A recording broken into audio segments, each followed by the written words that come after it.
Hi everyone, welcome to math Shinigami. इस video में हम जेई मेंस का 8th क्वेश्चन करेंगे सीक्वेंसन सीरीज़ का।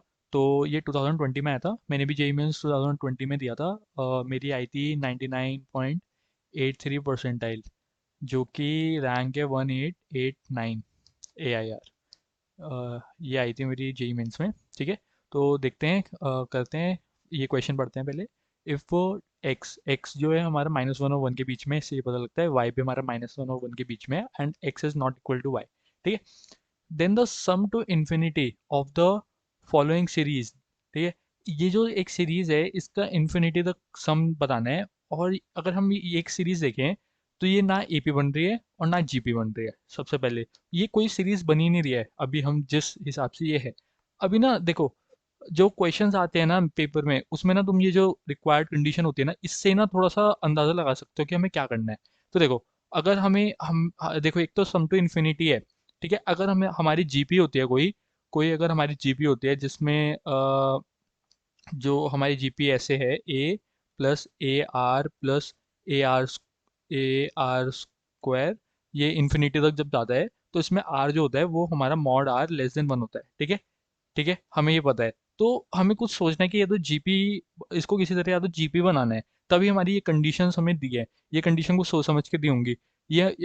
और हमें एक कंडीशन दिया है, x is not equal to y. देखो, इसमें x is not equal to y का क्या काम है? मतलब कि हमें कोई ऐसी कंडीशन नहीं दिख रही जिसमें एक्स और वाई इक्वल हो जाए तो हमारा कोई नॉट डिफाइन आ जाए या फिर कुछ आ जाए। तो ये देखो, ये सबसे इंपॉर्टेंट कंडीशन है। इसको देख के ही समझ जाना चाहिए कि हमें ना एक्स माइनस वाई को डिनोमिनेटर में अगर होता, अगर एक्स माइनस वाई डिनोमिनेटर में होएगा तो हमारी ये कंडीशन वैलिड होगी, x is not equal to y. और किस केस में वैलिड होगी? किसी केस में नहीं होगी, क्योंकि ये प्लस हो रहा है। तो इसलिए हमें ये समझ जाना चाहिए कि हमें एक्स माइनस वाई से मल्टीप्लाई और डिवाइड करना है। ठीक है, ठीक है। और उससे भी समझना चाहिए कि x plus y x square minus y square बनेगा। और देखो, एक्स एक ये कंडीशन हमें, एक तो देखो एक्स प्लस वाई को हम जब एक्स माइनस वाई से मल्टीप्लाई करेंगे तो हमारा बनता है x square minus y square. ठीक है, अब जो दूसरी टर्म है, हमें एक आइडेंटिटी पता है, x cube minus y cube. ये क्या होता है? एक्स माइनस वाई और x square plus x y plus y square. ठीक है, ठीक है। तो इसका मतलब क्या है कि हमें ये दिया है, सेकंड टर्म देखो, ये देखो, ये सेकंड टर्म है, ये हमें ये दिया है। तो हमें एक्स माइनस वाई से मल्टीप्लाई करके हमारा स्क्वायर, ये देखो, ये पहले पहला टर्म हमारी क्या बनी? X square minus y square. दूसरी टर्म क्या बनी? X cube minus y cube. ठीक है, और अगर हम तीसरी टर्म भी देखेंगे ना, ये जो है, ये ये हमारी बन जाएगी x four minus y four. ठीक है, तो हमें पता लग गया कि हमें एक्स माइनस वाई से मल्टीप्लाई डिवाइड करना है। तो एक काम करते हैं, इस सम को एस ले लेते हैं। ये सम हमने एस ले लिया और दोनों साइड एक्स माइनस वाई से मल्टीप्लाई कर दिया। ठीक है, तो हमारा ये टर्म ये बन गया, ये हमारा ये बन गया, और ऐसे ही ये बनते चले जाएंगे। बेसिकली ये जो पैटर्न है ना, ये पैटर्न ऐसे फॉलो हो जाता है, क्योंकि ये पैटर्न ये पैटर्न मतलब ऐसे हो जाता है फॉलो। इसमें अगर हम मल्टीप्लाई करके देखेंगे तो हो जाएगा, ये बेसिकली एक पैटर्न बन रहा है। ठीक है, तो फिर अब हमारे ये बन गया। अब हमें पता है कि ये सारी टर्म्स हमने एक्स वाली टर्म्स एक साथ ले ली और वाई वाली टर्म्स हमने एक साथ ले ली।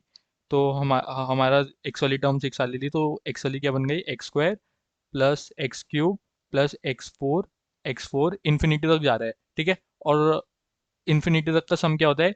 ए अपॉन वन माइनस आर। ठीक है, ए क्या है? ए फर्स्ट टर्म एक्स स्क्वायर, और आर क्या है? इन्फिनिटी इनफाइनाइट जीपी का सम ये होता है जिसमें हमारा आर जो होता है वो -1 और 1 के बीच में, और हमें दिया है, हमें ये कंडीशन दी है एक्स -1 और 1 के बीच में, इस वजह से दी है। तो हमारा इनफाइनाइट जीपी का सम लगा देंगे हम एक्स और वाई में, तो ये आ जाएगा, ये आ जाएगा। तो फिर हम इसको थोड़ा एलसीएम वगैरह ले लेंगे। और ये एलसीएम लिया हमने, ये वन माइनस वाई और one minus x, one minus y और वन माइनस एक्स। तो यहाँ पे वन माइनस वाई मल्टीप्लाई हो जाएगा, यहाँ वन माइनस एक्स मल्टीप्लाई हो जाएगा, इनको खोल दिया, ये हो गया।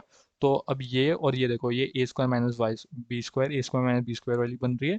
तो इसमें से हम a square minus b square में ए, इन दोनों को साथ में ले लेंगे। बेसिकली मल्टीप्लाई करके ये दोनों आए थे और ये दोनों आए थे, तो इसकी एक टर्म इसमें ले लेंगे और इसकी एक टर्म इसके साथ ले लेंगे, और उनमें से जो कॉमन आ रहा है उस हिसाब से देख लेंगे। तो यहाँ ए स्क्वायर माइनस बी स्क्वायर बन रहा है, तो ए प्लस बी और ए माइनस बी। और यहाँ पे हमने x y minus x y common लिया, तो ये बन रहा है। तो ये कट जाएगा फिर पूरा, और फिर ये बचेगा। तो आंसर बी है।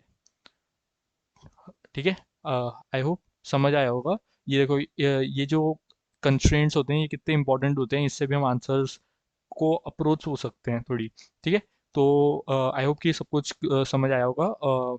मिलते हैं अगली वीडियो में। कोई भी डाउट हो तो मेरे को कमेंट सेक्शन में पूछ सकते हो, या एक फॉर्म, डिस्क्रिप्शन में एक फॉर्म है और एक टेलीग्राम ग्रुप है, उसे ज्वाइन कर सकते हो, वहाँ भी पूछ सकते हो। And I will be happy to help you guys. तो मिलते हैं अगली वीडियो में। बाय।